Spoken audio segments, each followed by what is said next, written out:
आज हम देखेंगे डिग्री, पॉलिनोमियल का डिग्री निकालने का। जैसे ये पॉलिनोमियल दिया हुआ है तो इसका डिग्री पूछ रहा है, डिग्री क्या होगा इसका, इस पॉलिनोमियल का। तो हम लोग डिग्री कैसे निकालेंगे, जैसे इस पॉलिनोमियल में कितने वेरिएबल हैं पहले ये देखना है। देखो, एक यहाँ x वेरिएबल है, फिर एक y वेरिएबल है और एक यहाँ z वेरिएबल है। और टर्म कितना है, दो टर्म है, एक ये टर्म है, एक ये टर्म है। तो हम लोग को दोनों सारे टर्म में सबका जो भी पावर होगा, जैसे मान लो ये फर्स्ट टर्म है, एक्स वाई लिखती हैं, ठीक है।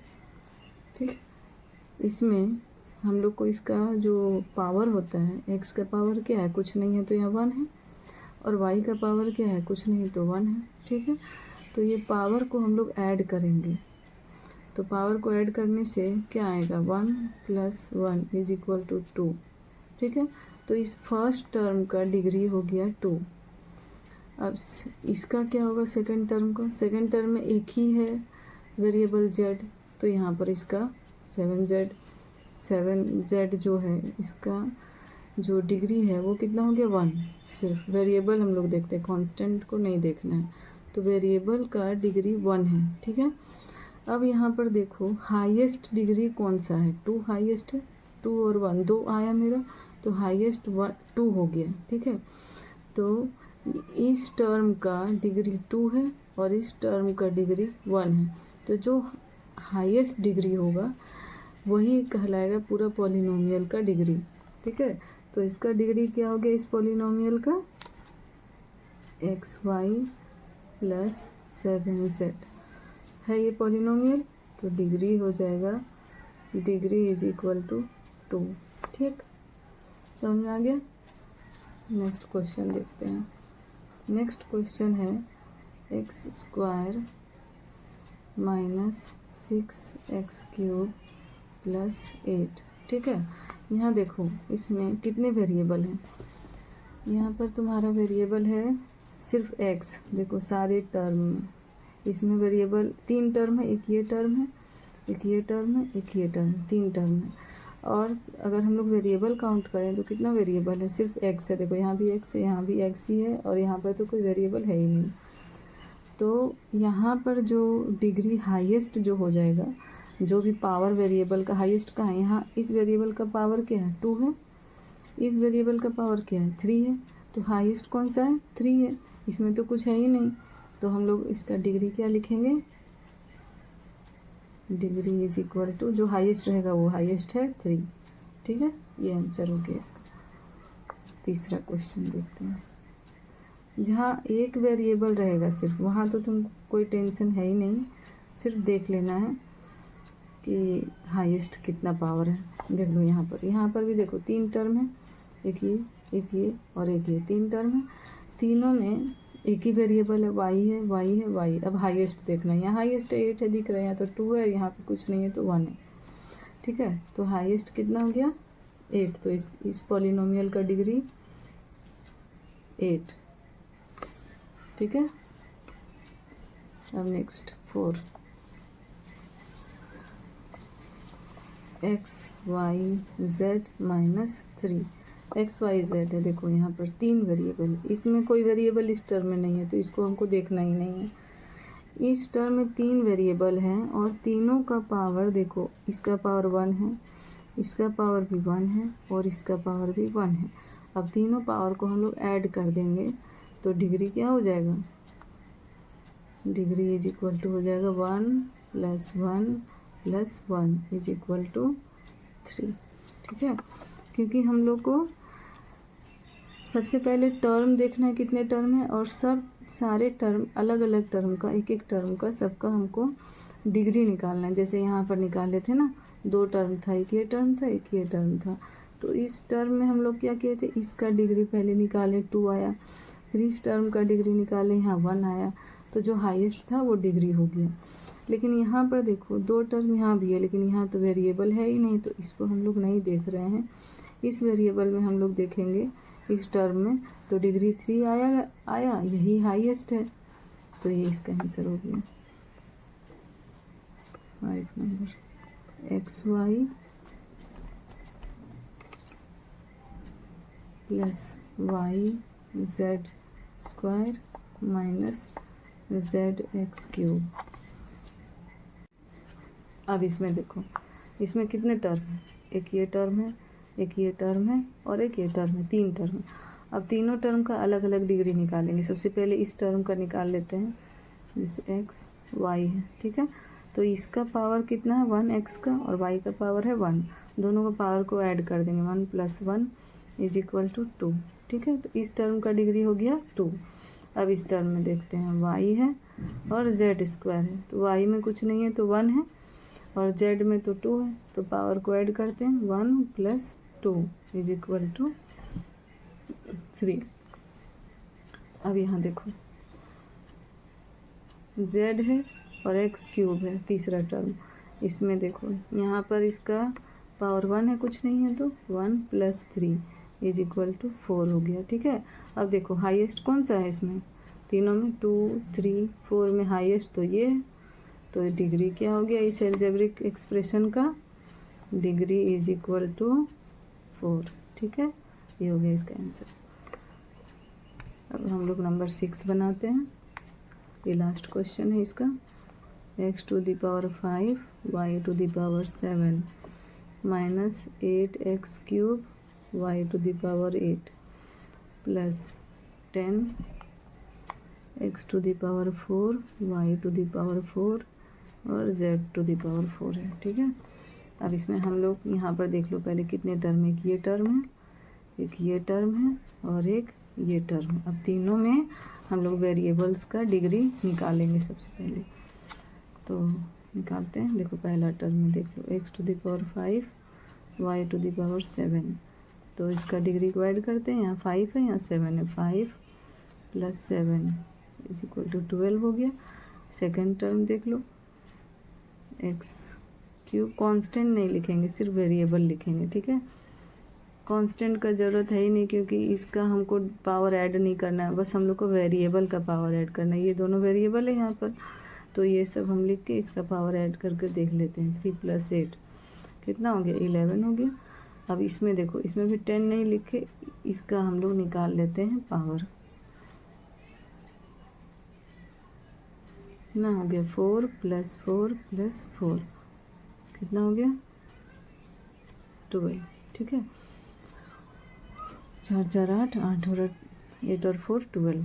अब देखो यहाँ पर डिग्री देखो, यहाँ इसका भी 12 आया और इसका भी 12 आया, दोनों का। तो हाईएस्ट तो 12 ही है, कुछ भी लिखें, ये वाला लिखो या ये वाला लिखो, हाईएस्ट क्या हो गया 12। तो इसका डिग्री क्या हो जाएगा, डिग्री = 12। हम लोग नेक्स्ट क्वेश्चन की ओर बढ़ते हैं। देखो इसमें क्या निकालना है, right the coefficient of, coefficient निकालना है, और coefficient of AB in 7ABX। ये एक दिया हुआ है 7ABX क्वेश्चन, इसमें AB का कोफिशिएंट निकालना है, ठीक है। तो एक कोफिशिएंट मतलब क्या होता है कि AB का साथी, मतलब AB के साथ कौन बैठा है। जैसे जो तुम जैसे स्कूल में बैठते हो, तो तुम्हारे बगल में जो तुम्हारे बेंच में जो बैठते हैं तुम्हारे फ्रेंड्स, वो क्या कहलाएंगे, वो कहलाएंगे तुम्हारा साथी, वो तुम्हारे क्या कहलाएंगे, कोफिशिएंट। तो अभी यहाँ हम लोग देख लेते हैं कि AB का कोफिशिएंट क्या है। AB के साथ कौन कौन है, 7 है और X है ना। AB को अगर छोड़ दें तो AB के साथ कौन और बचा हुआ है, 7 और X। तो AB का कोफिशिएंट क्या हो गया, कोएफिशिएंट ऑफ AB = 7X, ठीक है। ऐसे ऐसे तुम लिख सकते हो, 7ABX को ऐसे हम लोग लिख सकते हैं, 7XAB इंटू में तुम लोग आगे पीछे करके कुछ भी लिख सकते हैं। तो 7X को पहले लिख दिए AB। अब AB को यहाँ पर अगर हम लोग छोड़ दें तो क्या बच गया, 7। तो AB को अगर यहाँ छोड़ दें तो क्या बचा, 7X। तो AB का कोफिशिएंट क्या हो गया, 7X, ठीक है। Coefficient of AB = 7X। देखो दूसरा क्वेश्चन बनाते हैं, दूसरा में और क्लियर हो जाएगा। 7A इन 7AB एक्स। देखो 7a का कोफिशिएंट यहाँ पर पूछ रहा है, तो कोफिशिएंट क्या हो जाएगा, coefficient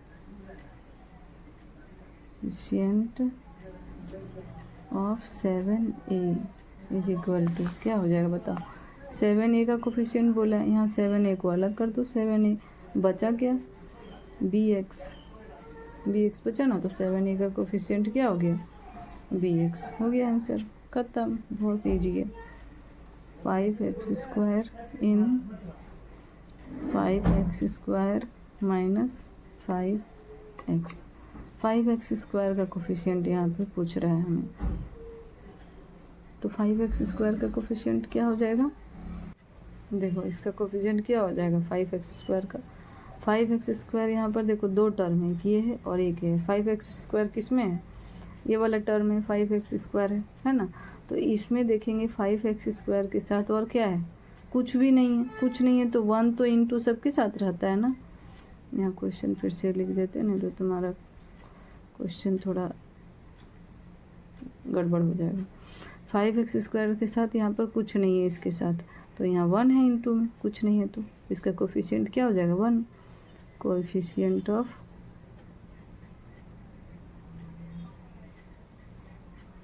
5x² is equal to 1। अब next question 4, 8 in a² minus 8ax plus a। देखो 8 का कोफिशिएंट बोला है, पूछ रहा है, तो 8 इसमें है, ये वाला में, तो 8 अगर हम हटा दिए, साइड कर देंगे तो क्या बच गया माइनस ax, तो कोफिशिएंट 8 का क्या हो जाएगा minus ax, coefficient of 8 is equal to minus ax, ठीक है। 5 नंबर 4xy इन x² minus 4xy plus y²। देखो यहाँ 4xy है ना, 4xy इसके साथ कुछ नहीं है, माइनस है, सिर्फ माइनस नहीं है, माइनस है और हम लोग 1 लिखेंगे, -1, ठीक है। कोएफिशिएंट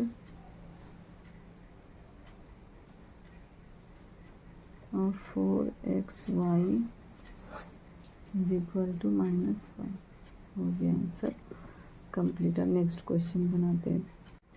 तो देखो यहाँ ये क्वेश्चन है, in 5/7 xy² z³ write the coefficient of, किसका कोफिशिएंट है, अलग अलग क्वेश्चन दिया हुआ रहेगा, जैसे यहाँ दिया है 5 का कोफिशिएंट, इसमें से हमको 5 का कोफिशिएंट निकालना है, तो क्या हो जाएगा 5 का कोफिशिएंट, 5 को छोड़ दो तो क्या बच गया, यहाँ 7 है नीचे, तो यहाँ 1/7 लिखेंगे, 1/7 xy² z³, ये हो गया इसका कोफिशिएंट। अब दूसरा देखो 5/7 का कोफिशिएंट, 5/7 को पूरा हटा दो, क्या बच गया, ये वाला, इसके साथ क्या है xy² z³, इसका कोफिशिएंट हो गया। तीसरा क्वेश्चन 5x का कोफिशिएंट निकालना है, 5x को पूरा हटा दो तो क्या बच गया y² z³/7, y² z³/7, ठीक है। अब 4th नंबर xy² का, xy² मतलब xy² को पूरा हटा दो, क्या बच गया 5/7 बचा। देखो xy² को यहाँ पूरा हटा देंगे तो क्या बच गया 5/7 और z³, तो यहाँ लिख देते हैं 5/7 और z³। नंबर 5 z³ का कोफिशिएंट निकालना है, तो z³ का कोफिशिएंट क्या हो जाएगा, देख लो, z³ को हटा दो, जो बच गया सारा कोफिशिएंट 5/7 xy²। 6 नंबर देखो xz³ का निकालना है, तो यहाँ xz³ को हटा दो, क्या बच गया 5/7 y², 5/7 y²। 7 number 5x Y square, 5x है, इसको मेरे कोफिशिएंट निकालना है। तो 5x को देखो यहाँ 5x को हटा देंगे तो z³ और नीचे 7, z³/7, तो इसका कोफिशिएंट हो गया तुम्हारा z³/7। ये सब कोफिशिएंट हो गया। नेक्स्ट क्वेश्चन में जो पॉलिनोमियल दिया हुआ है उसमें हम लोग को लाइक टर्म्स को सेपरेट करना है। मतलब लाइक टर्म्स किसको बोलते हैं अब पता करना होगा पहले। तो लाइक टर्म उसको बोलते हैं जिसका जो वेरिएबल है वो सेम हो, जैसे यहाँ एक्स वाई है। तो ऐसा कोई पॉलिनोमियल जिसमें एक्स वाई ही हो वेरिएबल, जैसे यहाँ ये y(x²) है, ये तो नहीं हुआ सेम। ये xy² है, ये भी सेम नहीं हुआ। ये x²y है, सेम नहीं हुआ। फिर यहाँ देखो ये yx है ना, yx हो या xy हो, सेम हो, एक ही चीज़ होता है। तो ये वाला -8yx और ये 3xy, ये दोनों हो गया हमारा लाइक टर्म, ये वाला, ठीक है। और yx² यहाँ पर है, yx² और किसी में है, देखो ये क्या है, xy² है, ये क्या है x²y, मतलब yx² ही है ये। तो ये दोनों लाइक टर्म है, ठीक है। ये दोनों क्या हो गया, लाइक टर्म हो गया। और देखो ये है xy² और यहाँ पर भी लास्ट में xy², तो ये वाला और ये वाला, ये दोनों लाइक टर्म है। और ये x²y इसके साथ, मतलब x²y वाला एक है, एक यहाँ ये वाला है -4yx², और ये एक ठो नीचे वाला भी है, मतलब 3 तुम्हारा इसमें। तो अब लाइक टर्म को हम लोग अलग अलग करते हैं, ठीक है।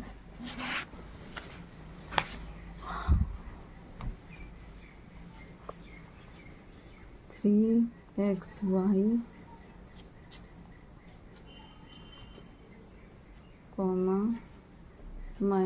-8yx), ये दोनों लाइक टर्म हो गया एक साथ।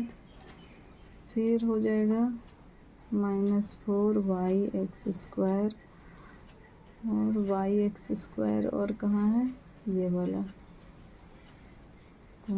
2.5x²y। इसका हम लोग को कांस्टेंट टर्म को नहीं देखना है, कांस्टेंट टर्म सेम है कि नहीं है, बस हम लोग को इसका ये वाला देखना है, वेरिएबल पार्ट सेम होना चाहिए। वेरिएबल पार्ट अगर सेम है 2 टर्म का 3 टर्म का, तो सारे टर्म लाइक टर्म्स कहलाएंगे। और अब ये वाला लिखते हैं 2xy², यहाँ पर एक है -3.2y²x, और एक यहाँ नीचे लिखा हुआ था x²y। ये तीनों टर्म लाइक टर्म है, ठीक है। ये वाला, ये वाला, ये वाला, ये तीनों टर्म लाइक टर्म है। यहाँ ये दोनों टर्म लाइक टर्म है और यहाँ पर ये दोनों टर्म लाइक टर्म है, ठीक है। लाइक टर्म अनलाइक टर्म समझ में आ गया होगा। और ये जो टर्म है ये वाला और ये वाला, ये अनलाइक टर्म है। जो लाइक टर्म नहीं है वो अनलाइक टर्म हो जाएंगे, ठीक है। समझ में आ गया होगा।